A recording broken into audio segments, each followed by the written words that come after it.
Braňo, ty ako vidíš, že prečo je dôležité sa nasadiť v tej kampani, prečo je dôležité uchádzať sa o tú dôveru voličov, komunít, spoločenstiev pre tieto voľby?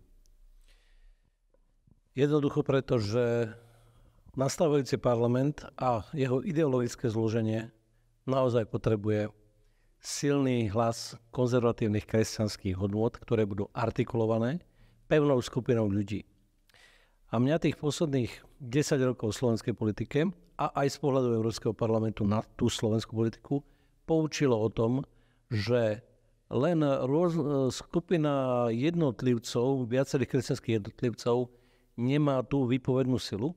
A druhá vec je, že v takom mixe stranickom nejakom, kde boli ľudia rôzneho zamerania, nebola vzájomná podpora pre podávanie tých zásadných kresťanských návrhov zákonov. A v tomto vidím veľmi podstatný zmysel pre existenciu KDH a jej prítomnosť v parlamente. Táto strana dvakrát neprešla síce do parlamentu, ale ja teraz hovorím, že to je veľmi dobrý dôkaz o tom, že je to pevná strana, pretože sa nerozsypala za 8 rokov mimo parlament. Existuje, má dobré a funkčné štruktúry, má vyše 200 starostov, primátorov miest, má tisíce poslancov na rôznych úrovniach a má tisíce členov a mne sa vidí veľmi konkrétne, že je tu zmenená atmosféra, zmenený prístup a je tu iná iskra.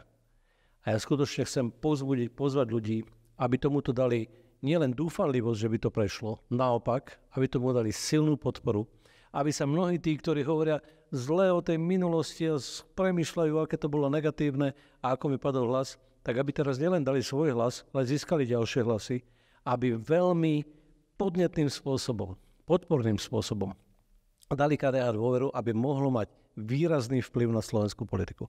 Lebo toto má zmysel. V tomto vidím zmysel, že nestačí byť v parlamente. Kresťanská demokracia potrebuje mať silný hlas, podstatne veľa poslancov a potom môže mať vplyv na vládnutie. No a na toto, priatelia, naozaj potrebujeme nádej, povzbudzujúci postoj, podnet a dosiahnuť to, že KDH môže mať veľa poslancov a mandátov. O to ide.